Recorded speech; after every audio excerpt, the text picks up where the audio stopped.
And now here's your host, Deborah Duncan.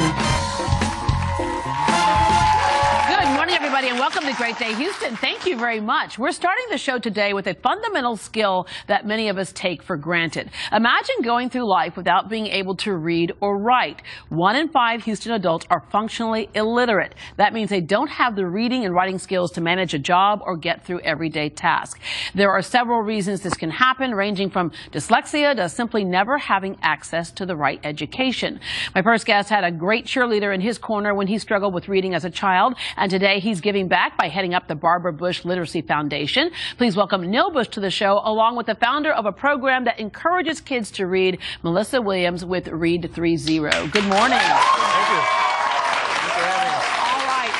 Neil, we have talked about many times how, you were that kid who kind of was falling between the cracks because you couldn't read because of undiagnosed dyslexia at the time. Right, exactly. And just kind of how that made you feel in school, and had there not been someone who was able to say, aha, here's the issue and here's how we have to change this, because he's not dumb. He's smart. He's a smart kid. He just learns differently. Yeah, no, I struggled as a reader. I was dyslexic before the word dyslexia really entered into the jargon. My mom was the loving, supportive Barbara Bush that kind of kept my confidence high and that kind of thing. She discovered that I couldn't read sometime either 2nd or 3rd grade when there was a reading circle at school.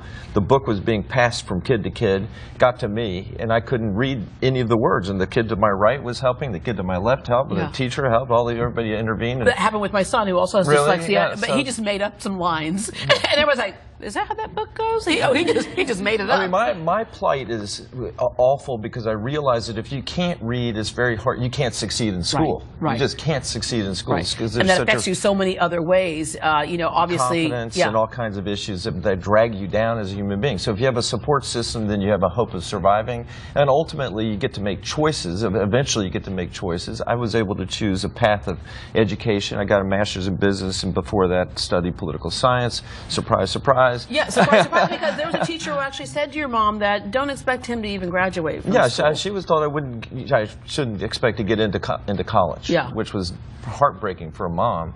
But I found a path of interest and pursued it. And my reading, I struggled as a reader, but I managed to struggle through it. I worked harder than most kids. And so the point is, if you have a passion around something, if you find something you have interest in, you can overcome the obstacles created by reading. Yeah. What's worse to me, though, Deborah, isn't Neil and those that are born with learning disabilities where you mix up letters. Right. It's the kids that are born in poverty that don't have access to words, to books. They enter kindergarten ill-prepared to learn.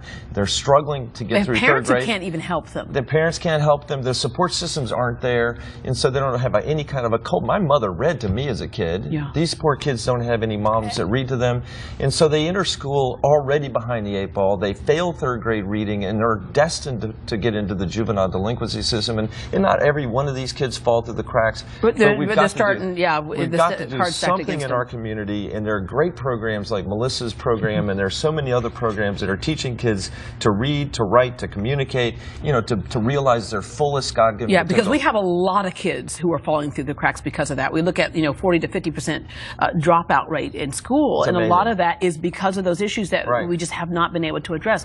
Melissa, when I first met you, I remember that was early on with my son in 1st and 2nd grade when he hated reading. He would see a book and he would run and sit in a corner and face the wall and cry. He would sob because he hated it.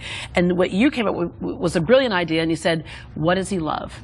And you remember what I said? Yes, he loves lizards. Yeah. So I gave you the Iggy the Iguana series. Yeah. Yes. And then he was like, then it became, he didn't have a reading task. He was playing with lizards when he was reading the book. Yes, and there's that interest. And I love that we're talking about passion, because that's what it's really all about for these kids. When they do find a book that they love, they start to dive into the book, and sometimes the movie as well. I want to bring that up, where they can see the relationship and character development and the way authors create these stories. And it is very relevant.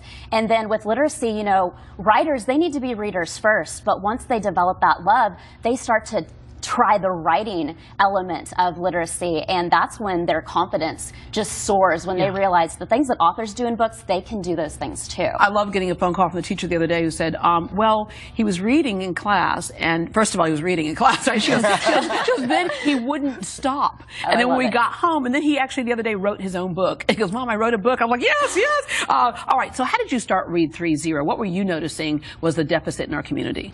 So going in and out of the schools as an author myself, all of the kids, they would get really excited about seeing that the Iggy the Iguana series for me started with my own pet iguana I had when I was 8. So there's that relationship all of a sudden. And then they start to think, well, maybe I can write books about my pets. Then how can I be a published author? And is this something you can only do when you're an adult? And I kept hearing this over and over again. So I thought, why not have a literacy organization that focuses on reading, but also writing and publish these kids' stories and give them these opportunities. And it is amazing, some of the stories. I know you have the poetry contest as well. It's amazing what some of these kids are writing. It's stuff that is as good or better than a lot of adults are writing. I agree. All right, we have some students with us today who had their works published, and we have Chloe, Kurt, and Alyssa. So Chloe, tell me what it's been like to be part of this program for you. It's been amazing. Like, it's awesome to get to know that you get to do something that helps others and inspires others to be a better version of themselves. And then Kurt, you know, it's one thing to be handed books to read in class. We all had our required reading. I don't know if they do this Lord of the Flies anymore, stuff like that, you know. All right, but it's another thing to actually create a story from the ground up. Yes, it's a thing that you see everywhere, and you're thinking that's impossible because that's what the media tells you. But then you find out that it's something you actually can do. Yeah, yeah. Okay, when you say the media, you don't mean Great Day, though. You don't no. mean, yeah, not us. Okay. And Alyssa, what does writing do for you? Because I think it's just one of those other creative outlets that sometimes we overlook.